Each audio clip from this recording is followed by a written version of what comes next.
and welcome to another episode of Bailiwick Podcasts. I'm Jodie Etrim, and today we'll be joined by Aziz Ibrahim, a musician who shaped the sound of Manchester's music scene.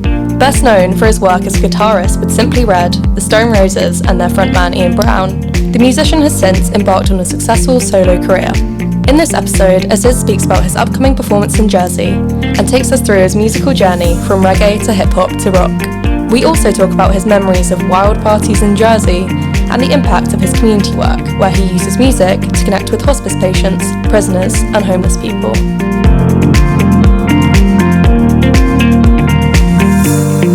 Hi Aziz, how are you doing? So nice to chat to you today. Hi Jodie, pleasure to be here. I'm here to talk to you today about your gig. You're coming to Jersey next week and you're going to be performing at the Blue Note Bar on the 13th of July, which I'm really looking forward to. Hey, me too. How are you feeling about it? Are you excited to come over to Jersey? Yeah, it's been a long time. I've been a couple of times, you know. Mm-hmm. First time I came to Jersey, I think I was in Hot Chocolate.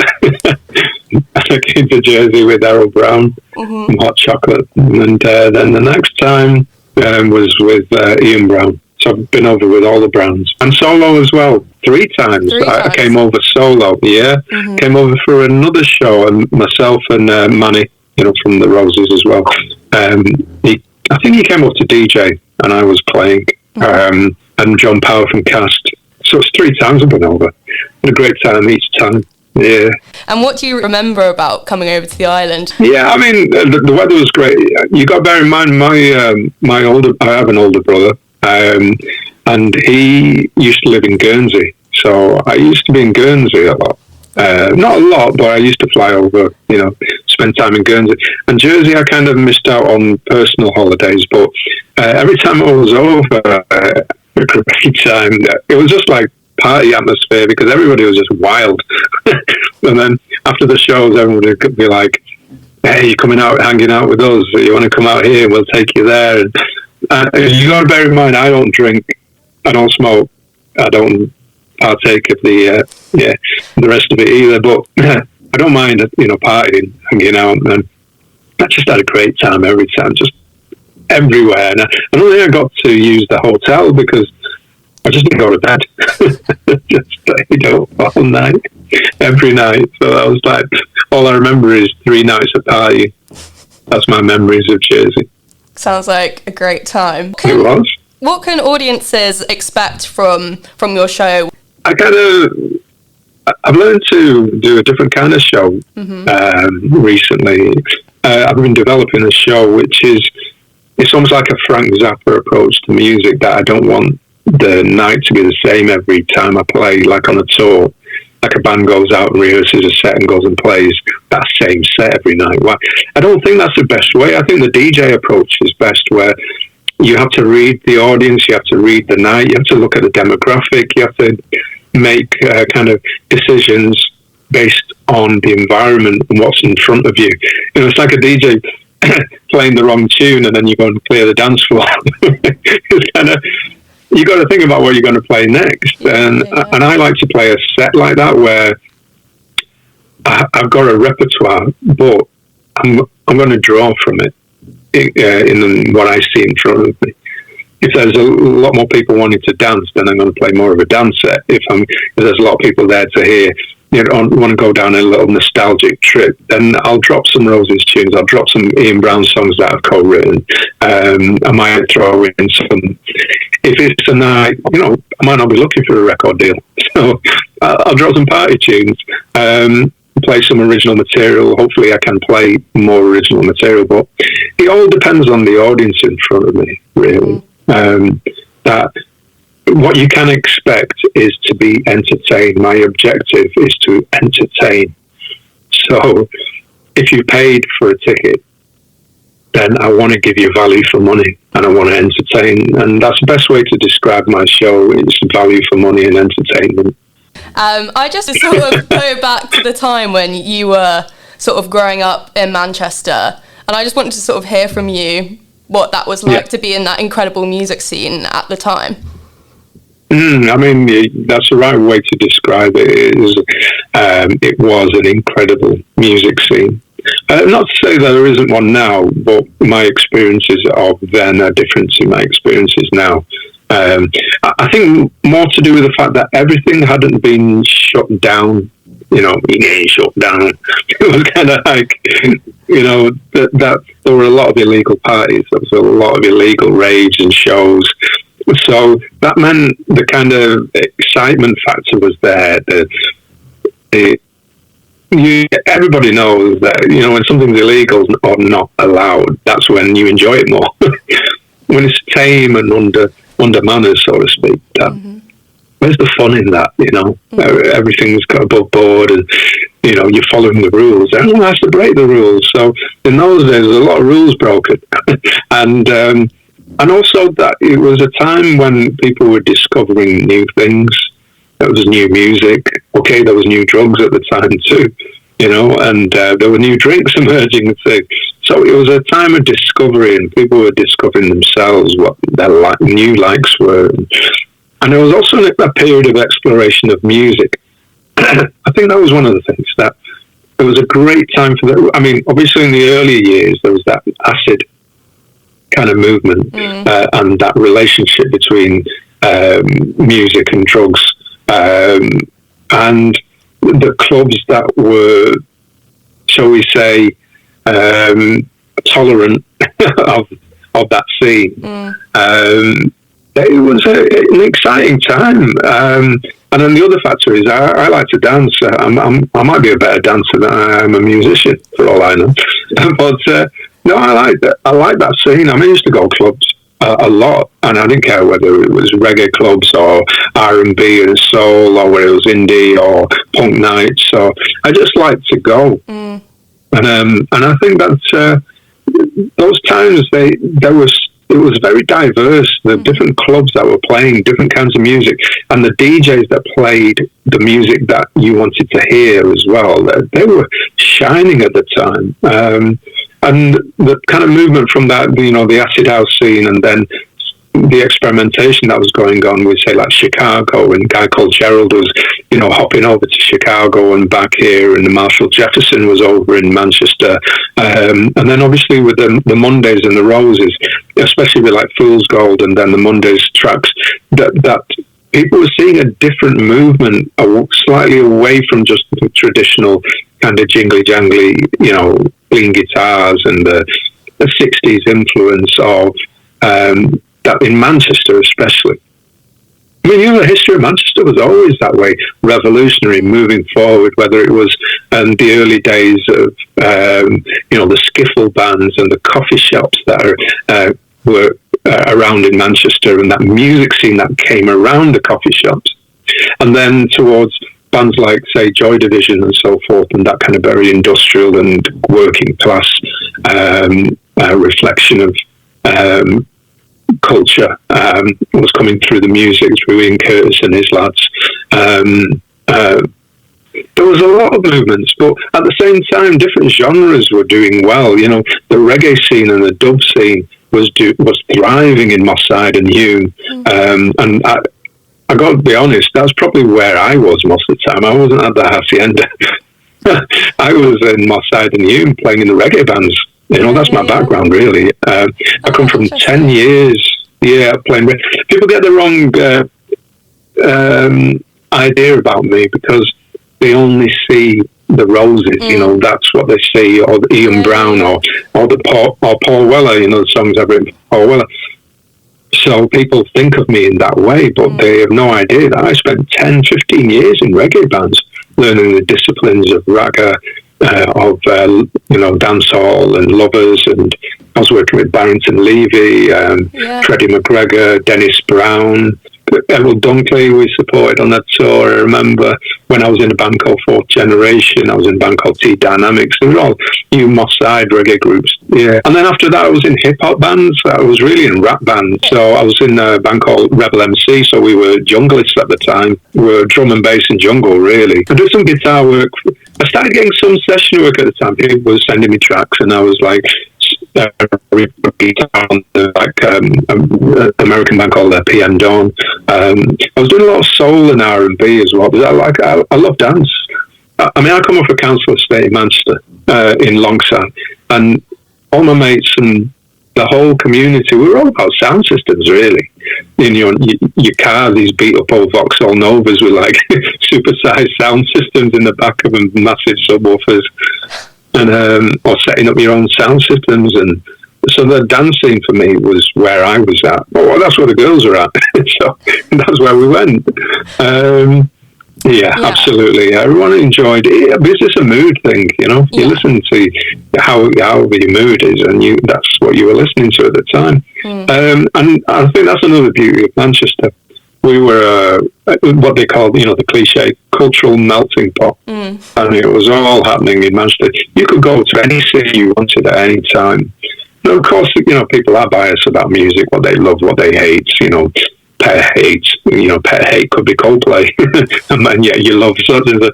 But not for me as a musician, you know, it was enjoying everything, that the scene or the several scenes, and also bear in mind, you know, I'm Pakistani or South Asian, you know, heritage wise.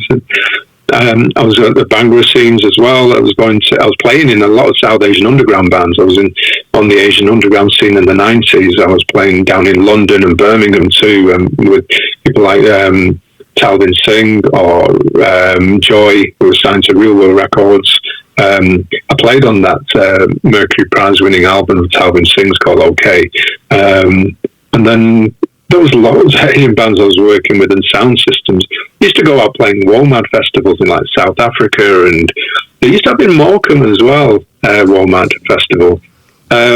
So you can see that, you know, my background was diverse, culturally diverse musically. It wasn't just about the punk and alternative and indie scene. That was quite new to me. I fell into it, but it was probably the biggest challenge I ever faced in my life, because I was coming straight out of a prog rock group called Asia. I was prog rocking it, but I said the only thing was I didn't have the jewellery, you know, that turquoise jewellery they used to wear, and I didn't have the pointy shoes and the long hair.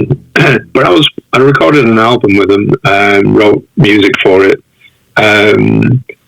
But then I fell into the Roses, 96 really, sorry.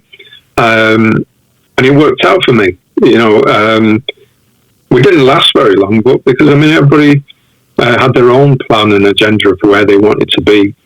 But in a sense, it was a good thing, because the demise of the Roses actually led me to Ian Brown's solo career, and my first opportunity to be a songwriter, to actually show what I could do as a songwriter, and co-writing Ian Brown singles like My Star and Corpses in the Mouths, and co-writing for Golden Greats and Solarized. And my main body of work is probably Unfinished Monkey Business and Golden Greats, those two albums. And then other albums too, but through that work, that body of work, I met Paul Weller. And Paul had heard my work on My Star, the Ian Brown's first single. I met Paul Smith. We were raiding Paul Smith in London for like free clothes, and he's in there at the same time. He's like, sense of my own words. You wrote My Star, didn't you? And I said, yeah. I said, and we just got talking about music, and he was he was so complimentary.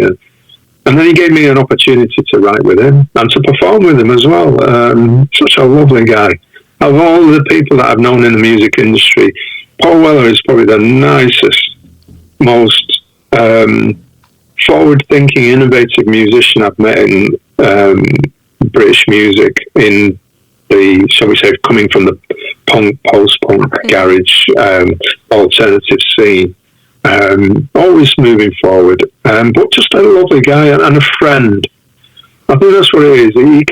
He's come across as a friend to me. You know what friends are. Friends are people that ring you as much as you ring them. And that's why I call him a friend. Can I say that about everyone I've met? No, I can't. I can definitely say about him. But yeah, for me, it just kept moving, moving forward musically. You went more from sort of the guitar playing into songwriting, and then moved on to your solo career after. Yeah, I mean, look, it's just a natural progression. You know, I started off at 7 years old learning to play the guitar, self-taught. I went to a guy's house who lived 3 miles away with a packet of strings and a guitar, and took a bus and knocked on a stranger's door and said, "Hey, mister, will you show me how to tune the guitar? You show me how to put these strings on?" That's the way I worked. There was no YouTube. There was no internet. First thing along was Friends Reunited. I wasn't going to tell you how to tune a guitar. But anyway, it was just a natural progression. Then being in a band, playing with other people, excuse me, and then going from a band to being writing music, and then writing music, writing songs, and then writing songs to actually singing those songs, and then to fronting a band.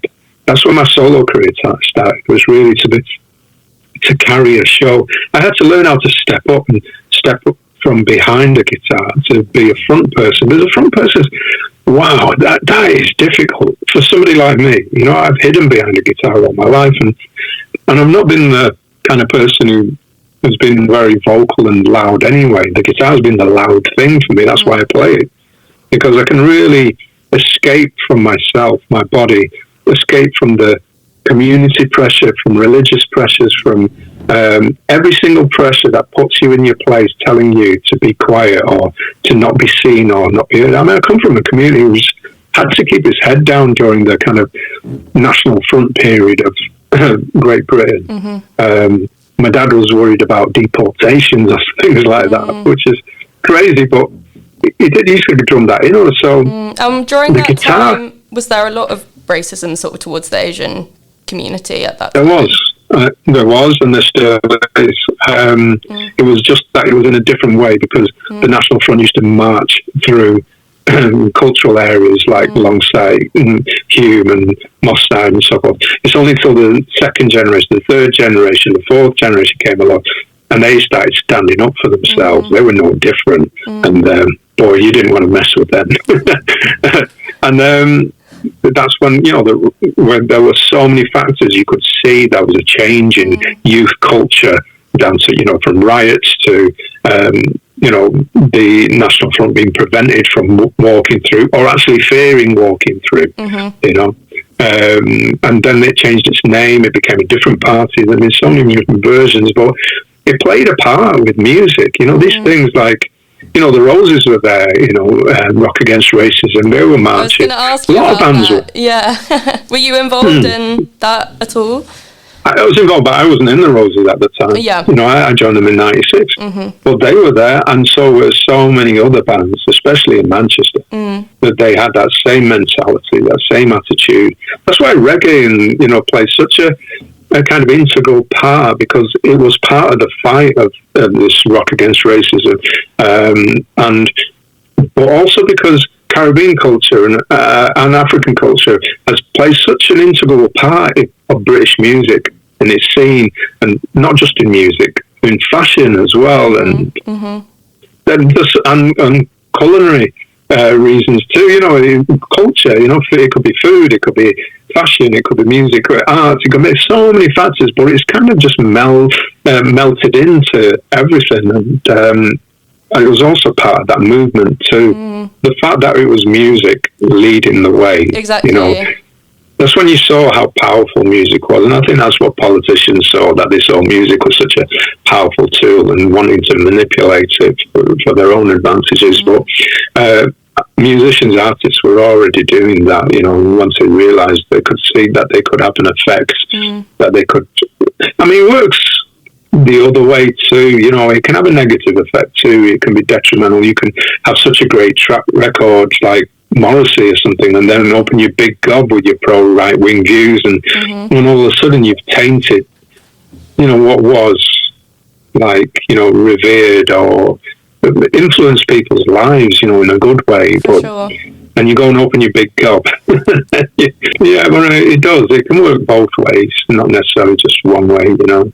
But in Manchester, it was definitely that people were trying to move in a positive direction, in the direction of one love, unity, and obviously one love, Roses, you know. So obviously, absolutely incredible time for music in Manchester. How do you think the scene has changed today? Have you noticed huge differences? It's a bit unfair for me to compare the two, because you've got to be on the scene to talk about the scene.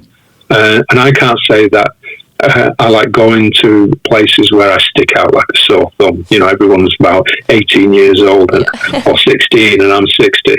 The last thing I want to do is like, hang out. I want to be comfortable, and I am comfortable. I'm comfortable with music. You know, I generally, I don't care. You know, if it's grime or trap or dubstep. I love all those genres myself. So I would be where that music is. But also, and like I said, I like dancing. So, but going to certain clubs, people go with their friends and they go, it's youth culture. And I like giving that space to youth. It's for them.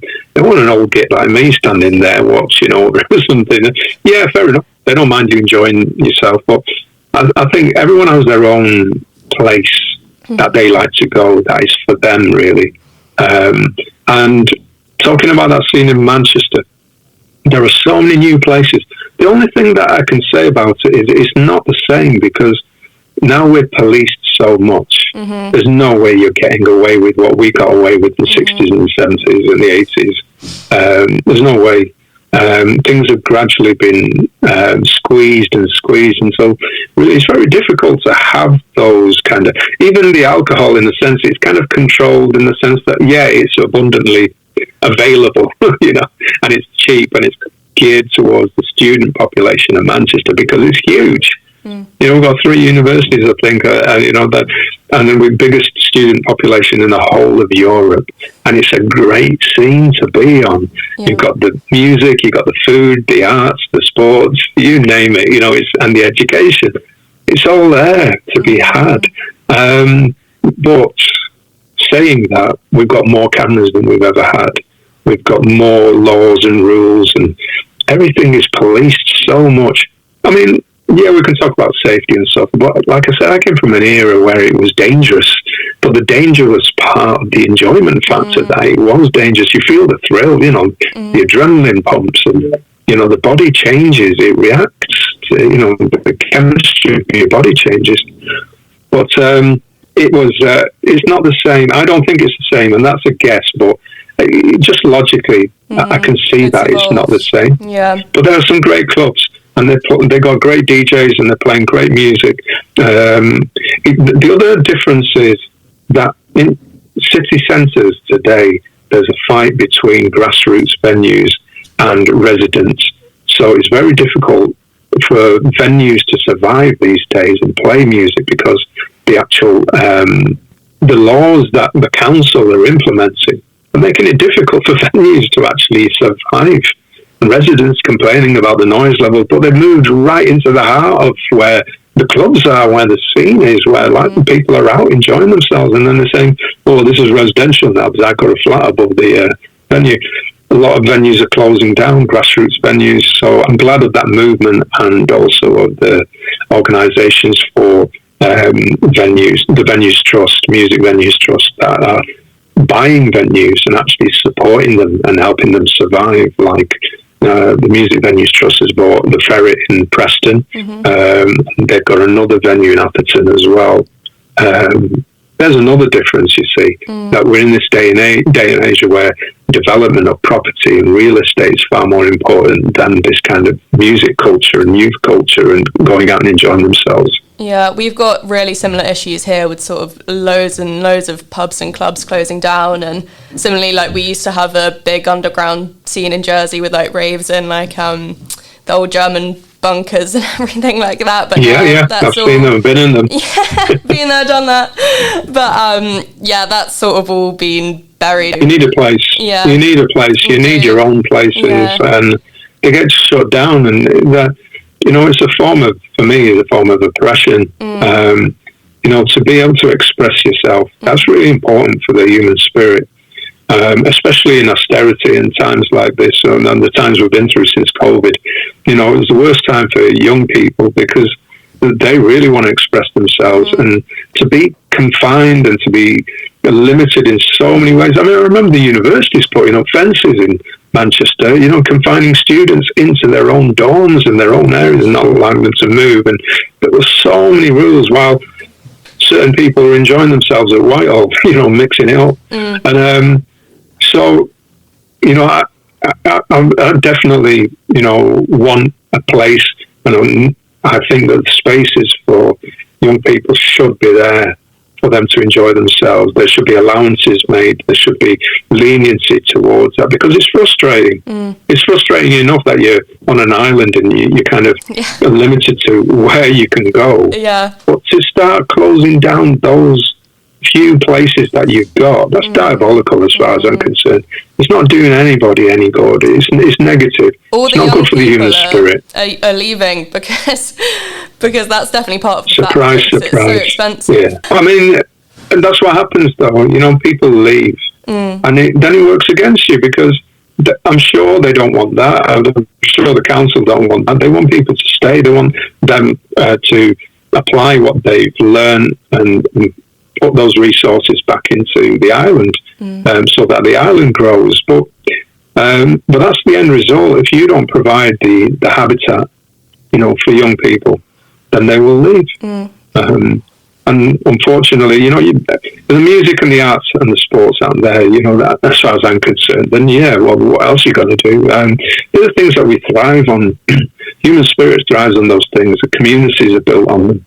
Whether it was in the old days of singing around the piano, or whether it's today around the DJ, it's the same thing. It's the positive outcomes of those things that lift your spirit and keep people, get them through hard times. Exactly. You need it. And speaking of community, I was reading a bit online, and I read that you've done a lot of work with different community groups, and for example, like prisoners and hospice patients, and with students as well. And I was wondering if you could tell me a little bit about how you got into that and what it means to you to give back to the community in that way. I think it wasn't a plan. I just got asked. Somebody had asked me to do something, and I just go and do it. It's like I started playing homeless shelters in London for an organisation called Crisis. They asked me, so I thought, well, what a better way to spend my Christmas. So I just spend the week down playing homeless shelters every day in London. And then somebody asked me to see if I fancied mentoring in prisons. And I started at HMP Risley, and that was eye-opening, because music was working in terms of being therapeutic, and having a common ground to talk of, even with somebody who was quite right-wing and probably would give me grief on the streets if they pass me by. But speaking in a prison and talking over music, relating through music was a key to communication. So I just thought that I started to understand music better. That's why I started doing let's call it social work. That I saw the relationship between what music really is, or the arts in a broader sense, and people. And I was always looking for ways. Well, I was confused, because I get, we come from segregated communities, and a lot of cities and towns, we're segregated. It's like at college, where you get the Asian kids sat on one table, and the Chinese kids are on another table, and the white kids are on another place, and you get these segregated communities, even at college and uni levels and so forth. But to step outside of the box, it takes a language.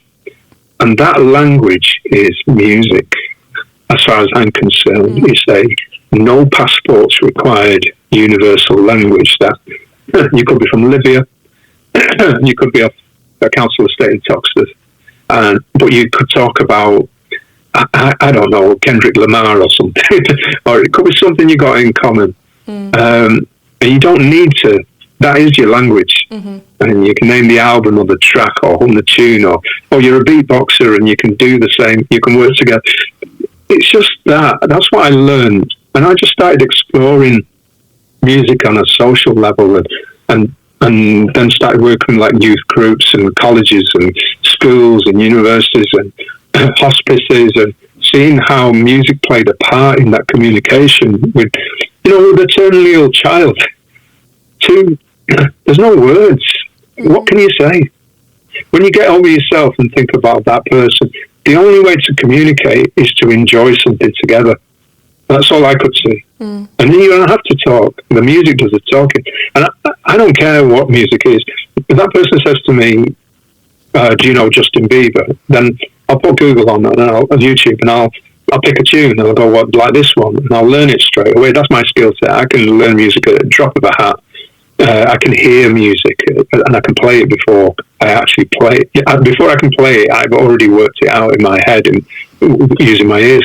It's an improvisational skill. That's what my experience is. But I can play Justin Bieber with a young kid in a terminally ill child in a hospice, and I can see that it's not resolving, obviously, what is happening, the reality, but the moments you spend on this earth, they are quality moments, and there is a communication where before there are no words that can communicate really, but music does that. It goes straight to the brain, it goes straight to the heart, it goes straight to the soul. That's the thing about it. That's why I'm doing it. I just found it's deeper than the paycheck, and it's deeper than selling albums, and that it's deeper than when somebody says to me that I was doing self-harm. I live in like North Wales or something, and I was Colwyn Bay, and I was self-harming. But when I played that song you wrote or wrote with somebody, I put that on every time, and it saves my life. Wow. Yeah, that's when you realise how powerful it is, because amazing. You created something that saved somebody's life, and it's not that you're a hero. It's the fact that it tells you how powerful what you're doing is, that it's so worth the time and the investment. Because all the time in my life, people have said, get a proper job. My mum and dad used to say, they supported me, I loved them, and they loved me, and, they did. But I come home from stadiums when I was in Simply Red in the 80s, and I was coming home from some football stadium in Brazil, just played 150,000 people in the stadium. Come on back to Longside, this council estate, the Anson, come home. Tell my mum and dad about it, and then go, well, yeah, but when you're going to get a proper job? But now that I know what music is, and it's not about that. Of course it is. It's an education, and you see the world and money in your pocket. But the true value of music is far beyond that, and is so powerful. The smiles, the feelings, I can see it. I can feel it. I can feel it in a person. Some people are indifferent, but I don't trust people who don't like music. Just like people who don't like cake. I don't trust people who don't eat cake. Oh, that sounds amazing. Like, you get so much from that experience, as well as really helping other people who are going through a really difficult time through what you're doing. Yeah, but I mean, it's an experience. You see, in terms of biology, that cells, they divide, they duplicate, they replicate, and the contents of the cell are duplicated, and that's how it's preserved. With human beings, yes, there's digital. We can store it onto, drives and so forth. But knowledge is normally shared, experience is shared, and that's all I'm doing. I gained a certain amount of experience in my life, and I think that those experiences could be valuable to somebody else. They could be of worth to somebody else, and you pass that on. In terms of other forms like martial arts, you have senseis, and music, you have gurus, and you have ustads. They pass on knowledge, and that's all it is. I'm just sharing my experiences and knowledge so that it's maybe of use to somebody else, and somebody does something better with it than I did. I did what I could, but somebody picks up the flag, they do even better. Thank you so much for chatting to me. I absolutely loved hearing all about your experiences and everything you've been up to. It was really, really fascinating. So thank you so much. I always say it'll all be in the book. My pleasure. Like I said, I keep saying that it'll all be in the book, but I don't think I'm ever going to write that book. You should write a book. Why not? Yeah. Because I'd probably have to leave the country. Telling the truth is not always a good thing, And I remember asking Ian Brown about it once. I said to Ian, hey Ian, how do you feel about autobiographies? And Ian said to me, I think autobiographies are for big heads. What a great man saying that is. Autobiographies are for big heads. So true. Fantastic. Well, I would love to read it if it ever comes out. Well, a fascinating story. Blue Notes, here I come soon, and I'm looking for things to do. So if anybody's got any suggestions, please come along to the show. How can people find out more about you? Are you on sort of social media, or do you have a website or anything? I'm on everything. I've been taught by the best. I've been taught by young people. So I'm on Insta is a good place to go. Aziz Ibrahim at 56. My handle is Aziz Ibrahim 56 on Insta. Same on TikTok. Same on Twitter or X. Facebook, different. I'm on Aziz Ibrahim Music on Facebook. Discord, Aziz Ibrahim 56. Twitch, Aziz Ibrahim 56. Pinterest, it goes on YouTube, Aziz Ibrahim Music. Have I missed any out? There are others. Got them all. But we won't go into LinkedIn and so on. Yeah. But I'm got a server on Discord as well. But I kind of learn from gamers and YouTubers. I'm a gamer myself, so I learned the digital arts during lockdown, and I learned a lot about, as you can see, content creation. Learning about podcasting, or learning all the digital tricks. And free, what is free? OBS Studios and DaVinci Resolve, and YouTube, and it. Anything that's free. Yeah, that was actually one question I wanted to ask you, is how do you feel about sort of the change in the music industry in terms of how digital it's become? Absolutely. I mean, that's another thing. You can find me on Spotify as well, Aziz Ibrahim, but most music platforms. I think it's debatable about the pros and cons of the digital age of music, for instance, but I think these are just revolutions, these are industrial revolutions. Just as music began with that in the industrial age, so we say, of wax cylinder recordings, and then moved, vinyl. But there's always been a revolution. It kept moving forward, and then cassette, and then CD, and Betamax, or whatever you want to call it, and then DATs, and then moving towards downloads and streaming. I'm all for it. I love revolutions. I love the fact that, you see, when you're held back by gatekeepers and that people control your life, and that's what the labels are doing, and that's what a lot of the gatekeepers were doing. They were, sometimes it's a good thing because they're controlling the flow, but they're not allowing all music to go through. Great music gets overlooked all the time.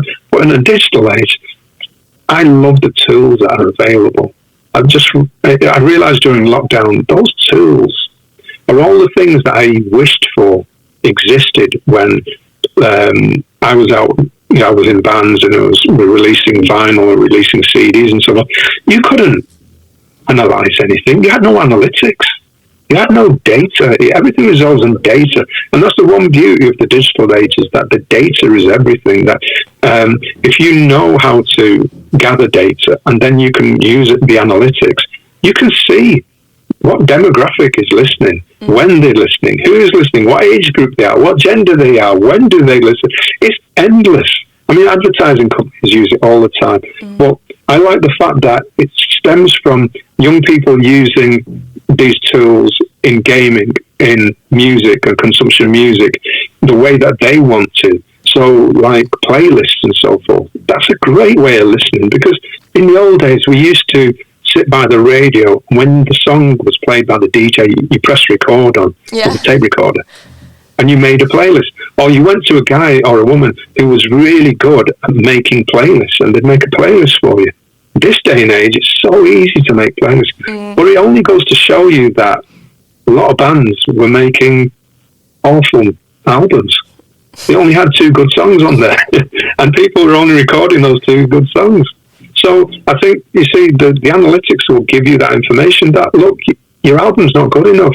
Or the fact that, why are you thinking album? An album is a piece of vinyl that limited the amount of music you could put on it by the time that it could store on the A side and the B side. Whereas in the digital age, it's a global picture. It's no longer about this physical entity that contains the music. That if you can think globally in 360, that use the digital tools that are available for distribution and advertising, marketing and production, you can find your audience, meaning that the milk box top collectors of the world can unite as one superpower. Or whoever you are, the dorks and the geeks can rule because you can come together. And that's what it does. It creates communities. And I'm so pro digital. I think the free tools that you can use, Google Docs, Google Sheets, you can run a business from using your digital tools and keep track of your incomes and your business and so forth. You can distribute, you can create a community, you can within that you can communicate, you can create everything you need, your marketing tools, and so you can run a small business or a large business. You don't have to hold physical products of things. You can distribute things because it's digital and through networking. And there are so many angles we could talk about in the digital age. And obviously, where there are pros, there are cons. Cons, yeah. It's the fact that where the value of music used to be in the physical entity of purchasing is no longer there for the average musician. Unless you're Drake or somebody like that, or Kanye West or Eminem, that's a different level. Taylor Swift or so forth. For the average person, you're not making an income from. You can make a little income from physical sales. You could be on Bandcamp or something, and you can sell physical products. And it could be in relationship to your demographic and the age group you're at, and people want to purchase a vinyl limited edition and read it. That's great, but for that kind of global picture, that I think that the value is somewhere else. That's what it is. It's that the goalposts have shifted. That the digital age means a new business model. That now we see value in NFT. Now we see value in cryptocurrencies. Now we see value in anything. The value is in anything that person sees. Maybe it's in your journey because you've been doing podcasting regularly and they following your story and they buy into your journey because it's similar to their journey. But along that journey, you've got these links that are selling things or creating a community that you monetize something within that. And people are volunteering money to you by giving you donations through your Patreon page that you set up. But can you see how income stream changes? That value lies somewhere else. That the music value could be obviously in the number of streams, but you're not going to make that income from TikTok. That's not going to pay you enough money. YouTube would be a different story. Sorry, I've got people outside the window. But you're going to put music value in the streaming, maybe if you've got enough content. And that's why people don't realize that it is about the amount of content you've got on there. That will generate you income from continuous plays and ownership of. But you must put up more information up there. But it doesn't have to be a finished track now, because you can tell by analytics that people are only listening for 60 seconds or less, or 3 seconds, before they move on. I mean, if you really read analytics of social media, and you start to see that seconds matter, that how are you selling something in seconds? Or what are you going to record or write in seconds? We used to have 15-minute tracks, we had 10-minute tracks, we had 7-minute, 3-minute. We had the single, it was 2.5 minutes or 2 minutes long. But now look at music in terms of a minute long attention spans, or even seconds long, that you're now having to change the format of which you're creating music. You don't have to, because if you're comfortable making prog rock 15-minute opus, then fine, do that. There's nothing that's stopping you from doing what you want to do. I'm just saying that things change, and that you can become a specialist in creating 50 seconds or 55 seconds instrumental works. But they could be just things you're sharing because you're just letting people into your story, your journey, and create instant podcasts and switch your phone on and just create content by going, hi, I woke up this morning, I'm in a bad mood, or whatever you're talking about, your day, you're sharing that. And but it's the monetization. Where is that? Is it your Patreon page? Is it something else? Is it affiliate links? Is it, and do people make you an offer for a piece of music you wrote, and you just sell it outright and say, because they offered you 20 grand? And that piece of music, what's the point in hanging on to the publishing? Because maybe it's just going to sit there all its life. I got an album sat on the shelf I haven't released in 25 years. Really?